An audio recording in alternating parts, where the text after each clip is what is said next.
A partir de agora, a Associação Médica de Imperatriz apresenta Meu Doutor. Boa tarde, eu sou a doutora Ana Paula e estou de volta com mais uma edição do Meu Doutor. E o nosso programa hoje vai tirar suas dúvidas sobre lesões de ombro. É daqui a pouquinho, depois dos comerciais.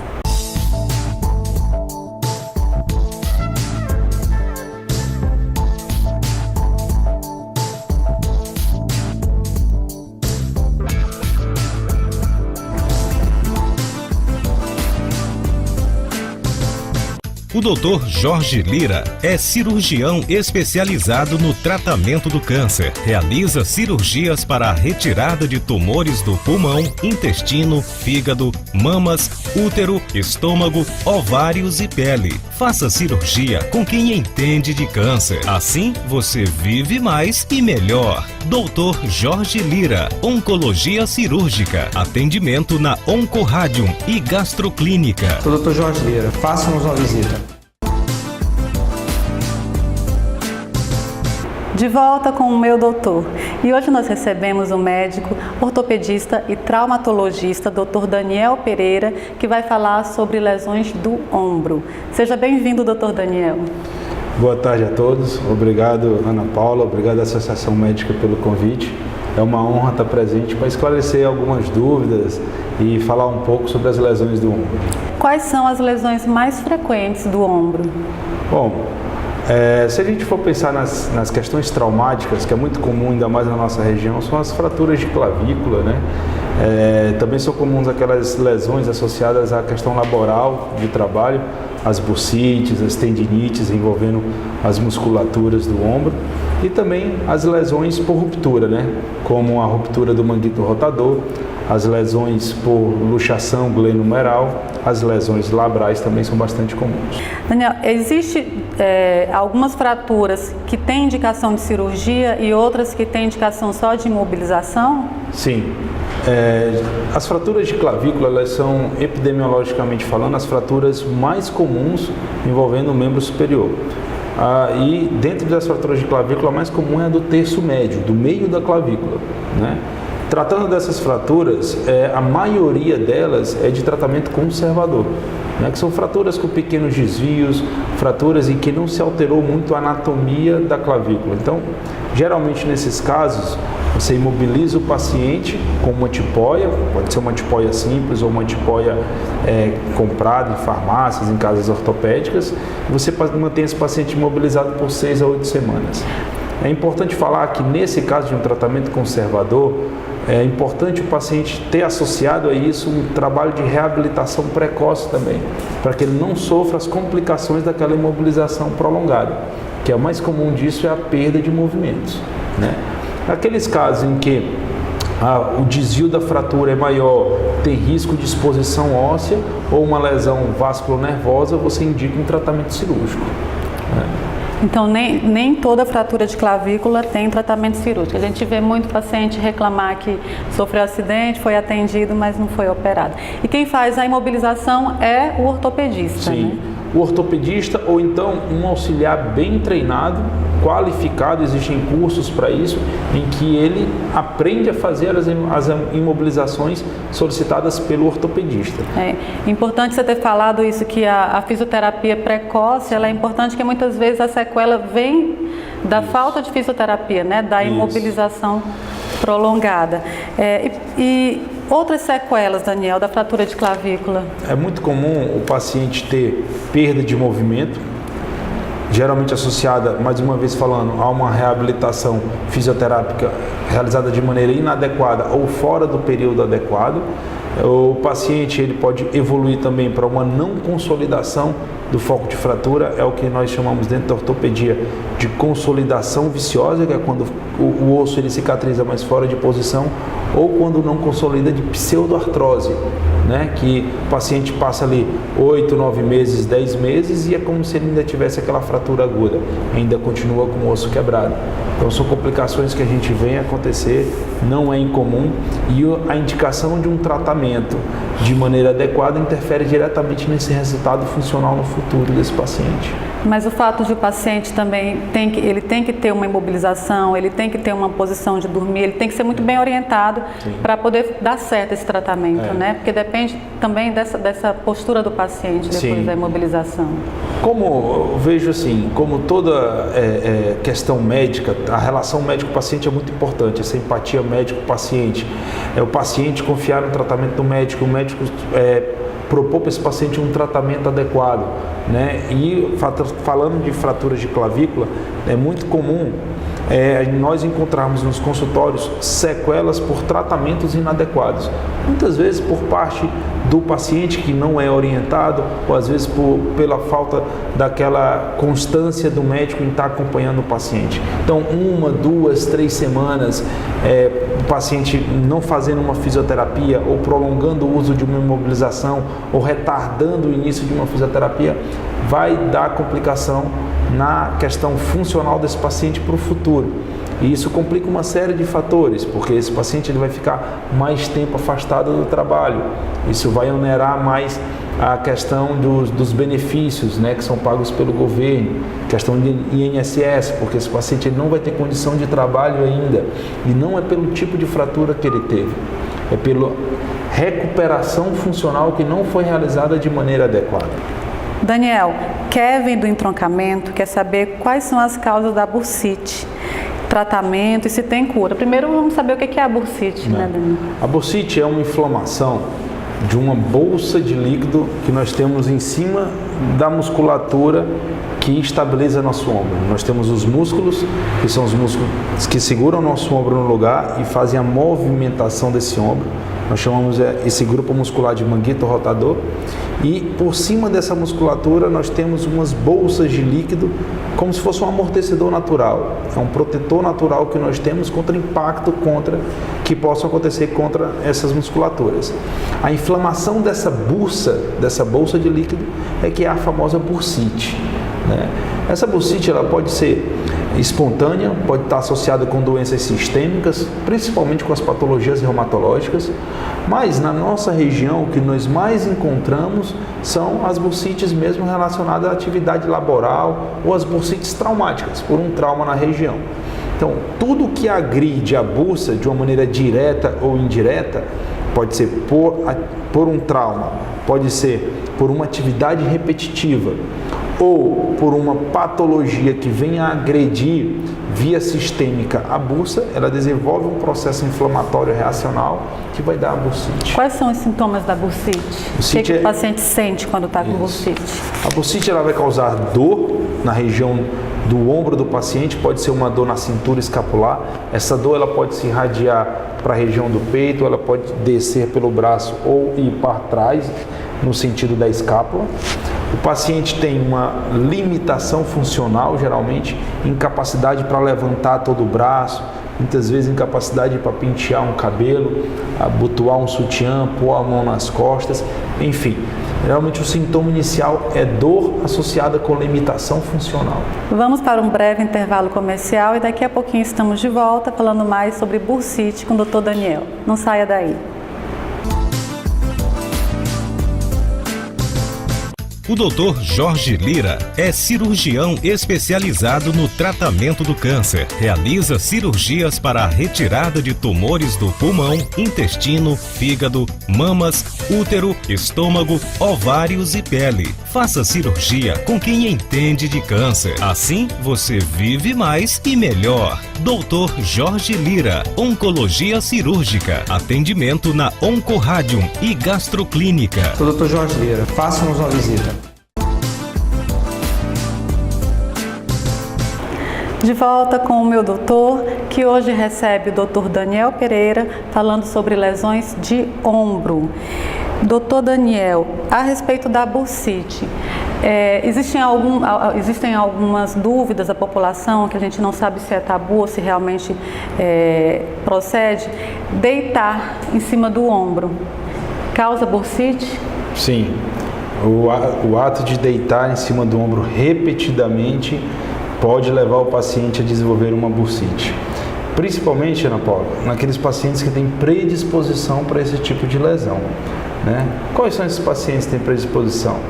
Geralmente aqueles pacientes que já têm uma lesão prévia, né, às vezes pequenos processos inflamatórios dentro do ombro, que talvez ainda não sejam nem sintomáticos, o ato de ele deitar em cima do ombro pressiona aquele tendão, aquela bolsa de líquido por cima do tendão, e aquela bolsa, 2, 3, 4, 5, 6 horas pressionada, ela pode inflamar e o paciente vir a ter uma bursite por uma posição viciosa. Isso pode acontecer, não é incomum. E a tendinite, ela é crônica ou existe um período em que o paciente Sim. fica sem dor? Nesse período ele tem que tomar esses cuidados ou ele pode abusar um pouquinho mais do ombro? A bursite associada com uma tendinite, ela passa por fases, né?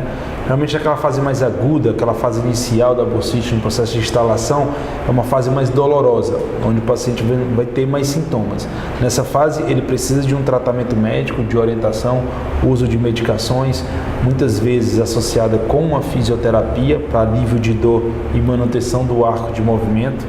Em alguns casos, dependendo da intensidade de dor, a gente pode imobilizar esse paciente com o uso de uma antipoia. Naqueles casos mais severos, em que não melhora a dor do paciente e que você tenta todo esse tratamento e ele persiste com dor, você pode abrir mão até das infiltrações subacromiais no ombro, em que você pode usar algumas medicações, desde corticoides, que tem uma potência anti-inflamatória maior, até os anestésicos líquidos mesmo, associado com anti-inflamatórios. E em alguns casos, os pacientes com doença refratária podem evoluir até para cirurgia. Daniel, a Leusa Rodrigues, do Espaço Beleza, está perguntando quais são as principais complicações para massagistas e cabeleireiras em movimentos repetitivos. Aí a gente abrange para todo profissional que usa muito o braço para trabalhar. E ela quer saber também quais são os tratamentos. Boa tarde, Leusa.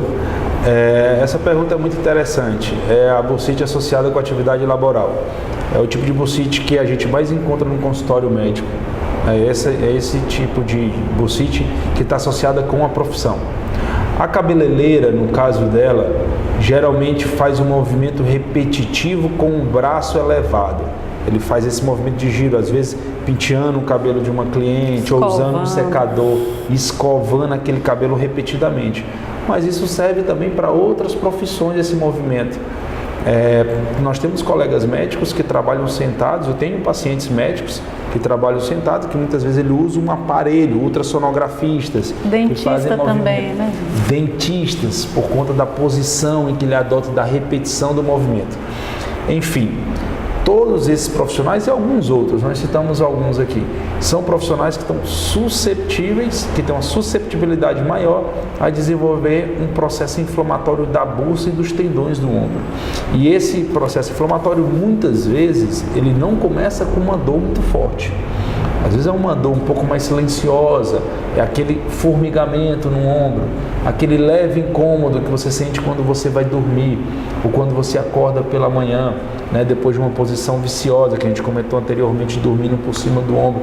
Então são pequenos sinais iniciais que o ombro dá, que você precisa estar atento, porque nessa primeira manifestação, você já procurando um ortopedista, fazendo um tratamento adequado, na grande maioria das vezes você evita outras lesões que, funcionalmente falando, pode levar o paciente a ter complicações mais graves no futuro. Porque a gente tem que trabalhar, né, Daniel? Não pode deixar de trabalhar.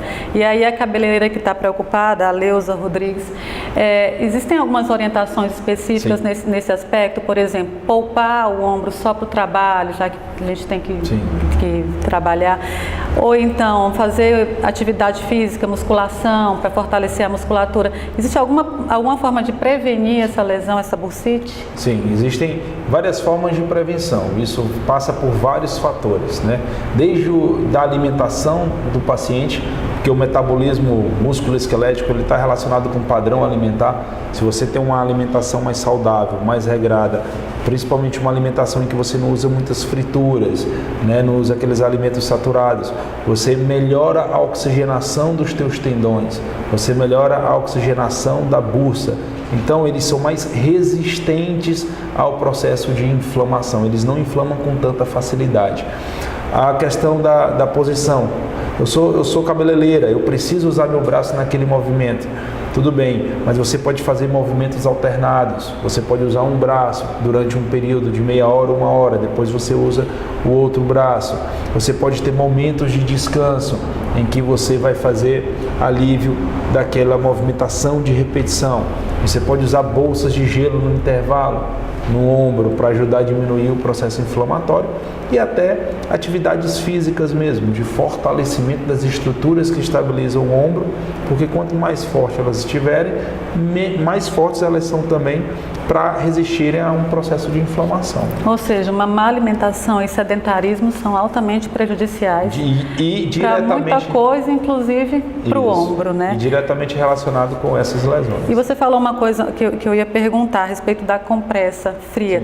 Existem algumas dúvidas a respeito da temperatura da compressa. Sim. Você põe gelo, você põe só uma bolsa de água fria e a compressa morna, ela faz mal, ela causa um efeito diferente do que a gente espera?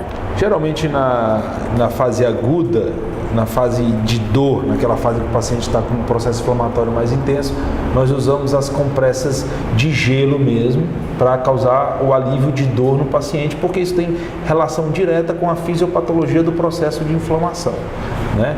Quando é aquela fase mais arrastada, depois de 5 dias, 7 dias, 10 dias do processo de dor, é que nós usamos as compressas mornas, né?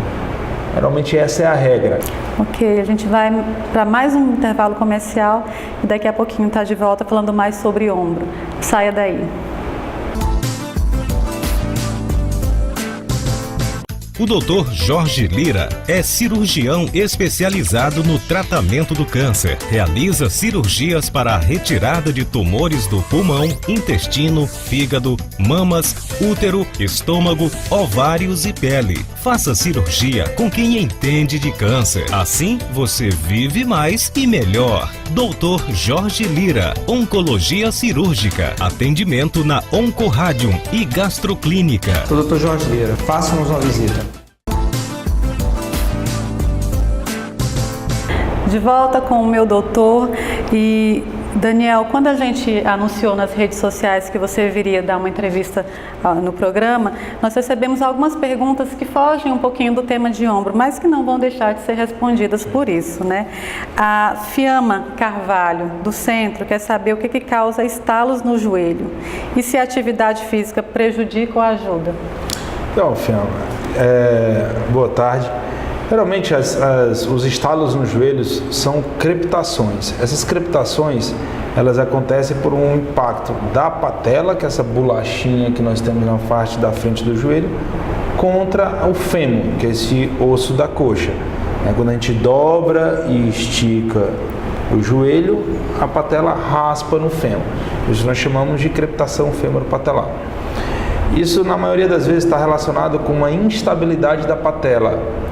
Nós temos o tendão que vem da coxa, do tendão quadricipital, que se insere na patela em cima, e um outro tendão que sai da patela e vai para a tíbia, para o osso da perna, que chama de tendão ou ligamento patelar. E nós temos pela parte de dentro um ligamento e pela parte de fora um outro ligamento. Todas essas estruturas precisam estar equilibradas entre si para que a patela possa ter um movimento de deslizamento perfeitamente sobre o fêmur. Qualquer desequilíbrio nessas estruturas pode alterar o movimento da patela e ela raspar no fêmur. Isso é a crepitação fêmur-patelar. Dependendo do grau e dependendo do tipo de crepitação, a atividade esportiva ajuda bastante, porque fortalece essas estruturas e ajuda a equilibrar. Isso não é uma regra, mas falando de uma maneira geral das crepitações fêmur-patelares, a atividade esportiva na grande maioria das vezes ajuda. Ajuda, mas essa crepitação ela vem acompanhada de dor? Em alguns casos sim. Naqueles casos mais severos, onde tem um impacto maior, em que o paciente tem um desgaste da articulação, quando tem uma inflamação articular, que a gente chama de sinovite, ele pode vir associado com um quadro doloroso. Nesses casos, tem que ficar atento, porque você tem que tratar o processo doloroso antes de iniciar qualquer atividade esportiva. A Kessia, do centro, está perguntando o que é o torcicolo espasmódico e qual que é o tratamento. Boa tarde, Kessia. Então, o torcicolo espasmódico nada mais é do que uma contratura dos músculos do pescoço. A grosso modo, é isso. Geralmente é unilateral, ou é do lado esquerdo ou é do lado direito, o músculo contrai. Aquela musculatura contraída desenvolve um processo inflamatório em torno dela, que é o que dá a dor do paciente com limitação de movimento. Geralmente o paciente entra no consultório com a cabeça desviada para um lado ou para o outro. É uma patologia que geralmente causa muita dor e tem que ser muito bem conduzida, porque senão se torna um processo arrastado e pode essa dor sair do pescoço e se propagar para outras regiões do corpo, geralmente para as costas. Pode dar aquelas dorsalgias que a gente chama, ou até mesmo se estender até a região lombar, né, comprometendo todo o dorso, e aí o paciente tem aquela sensação de travamento. É quando ele trava. A origem de um travamento da coluna pode ser um torcicolo espasmódico. A Maria, consultora da Natura, da Vila Vitória, está perguntando se as dores provocadas pela zika e o chikungunya são reversíveis e se precisa de tratamento. Isso é uma pergunta bem interessante. A zika e Maria, boa tarde. A zika e a chikungunya são patologias relacionadas a uma doença infecto-contagiosa. Geralmente as doenças infecto-contagiosas, elas depositam no nosso corpo estruturas que nós chamamos de antígenos. E esses antígenos, eles podem se alojar nas articulações. Isso vai sensibilizar o sistema imunológico e que vai tentar combater aquele antígeno que está dentro da sua articulação. E ali desenvolve um processo inflamatório articular. Nós chamamos isso de sinovite transitória.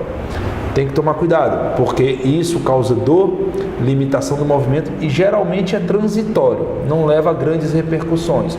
Com o tratamento viral ou bacteriano, o processo inflamatório articular melhora. Mas em algumas pessoas, principalmente aquelas que têm um sistema imunológico um pouco mais deprimido, esse processo inflamatório pode evoluir para uma infecção articular.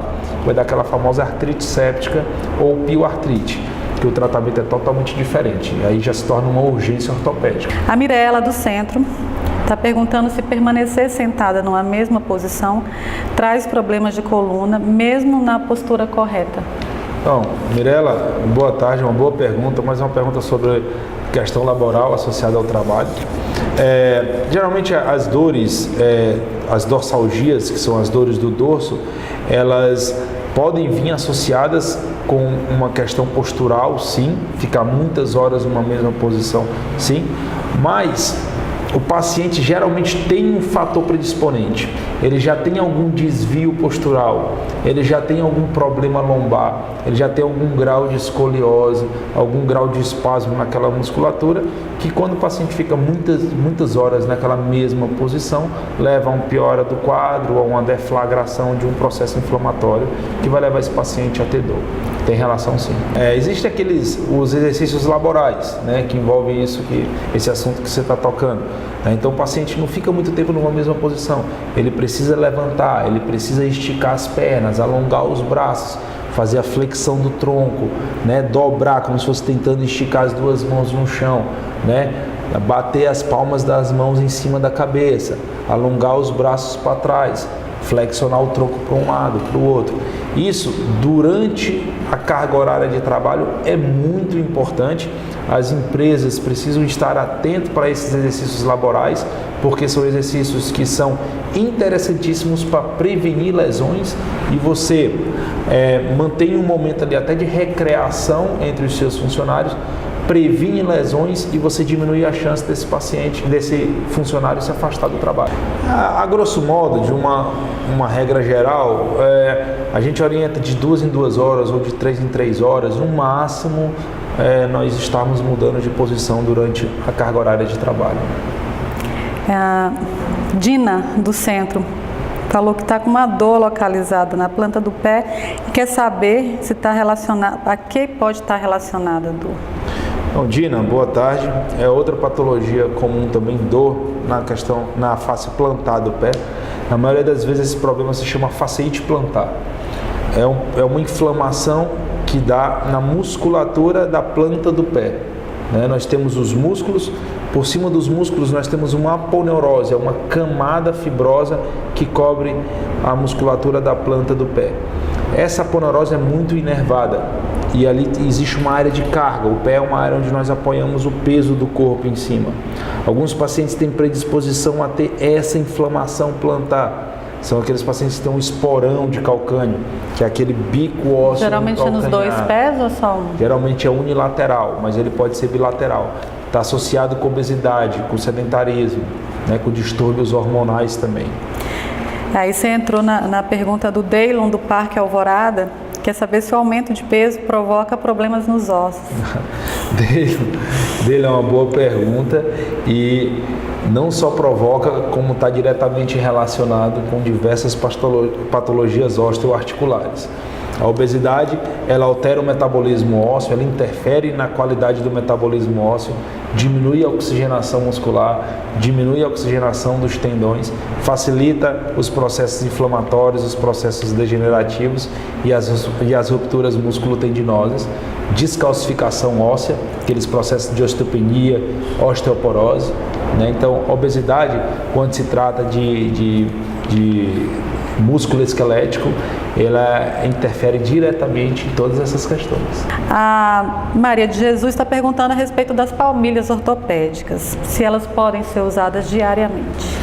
Não, as palmilhas ortopédicas, geralmente elas são usadas como tratamento ortopédico, como uma conduta ortopédica. Ela não pode ser usada aleatoriamente, então você precisa passar por uma boa avaliação, ter a orientação do seu ortopedista. Existem vários tipos de palmilhas ortopédicas, dependendo de como é a patologia de cada paciente. Então, não é diariamente, eu não usaria esse termo, mas sobre uma boa orientação, com bons ortopedistas que nós dispomos aqui na nossa região, eu acho que o paciente, ele tendo uma boa indicação, ele pode usar, como deve usar a palmilha, mas sempre com uma orientação ortopédica. A Tereza Bandeira mandou uma pergunta interessante e uma curiosidade bem frequente a respeito das dores do crescimento. Ela falou que o netinho dela de 5 anos está com dor nas pernas e ela quer saber se pode se tratar mesmo da dor do crescimento. Boa tarde, Tereza. É uma pergunta também relevante, comum nos consultórios ortopédicos, que é a famosa dor do crescimento. Criança de 5 anos, ela está falando aí, com dor nas pernas. É preciso investigar. Você não pode associar diretamente uma dor como essa ao crescimento.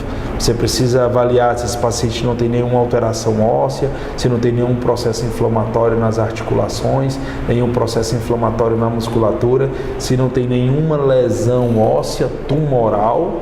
Não é raro isso acontecer. Afastar dessas possibilidades, sendo uma criança saudável, pode ser associada a uma questão do crescimento, porque é uma fase de remodelação óssea, é uma fase em que todas as estruturas esqueléticas, musculares, tendinosas estão em crescimento e isso pode episodicamente ter um processo inflamatório transitório, não permanente. Antônio Silva quer saber dores na articulação nos ossos, diante da dificuldade de acesso ao especialista, que procedimento é aconselhável? Então, dores articulares, dores ósseas, não conseguindo se chegar a um ortopedista, você precisa procurar um sistema de saúde, um pronto atendimento, você precisa procurar uma unidade básica de saúde, precisa passar por uma avaliação de um profissional da saúde que, de certa forma, vai fazer uma triagem daquele caso, né? Então, um enfermeiro ou até mesmo um médico clínico, ele tem condições de fazer uma avaliação inicial para ver se aquela dor articular ela está associada somente com a questão articular ou se ela é uma causa de uma outra patologia, né? As doenças infecciosas, dengue, chikungunya, zika, processos inflamatórios de garganta, as pneumonias, diarreias, todas essas patologias podem levar o paciente a ter dores articulares. Então, muitas vezes, essas dores articulares podem ser resolvidas no próprio posto de saúde. Não necessariamente o paciente tem que passar por uma avaliação do ortopedista. Mas, uma vez existindo uma dor articular no paciente, é importante se procurar um sistema de saúde, mesmo que seja básico. Daniel, em nome do meu doutor, eu queria agradecer a sua participação no programa e falar que você é sempre bem-vindo aqui. Doutora Ana Paula, agradecer em seu nome, a Associação Médica pelo convite de participar desse momento. Agradeço a todos que disponibilizaram o seu tempo, muito obrigado e estou à disposição sempre que for convidado. Obrigada a você pela sua audiência e até o próximo programa. Um ótimo sábado.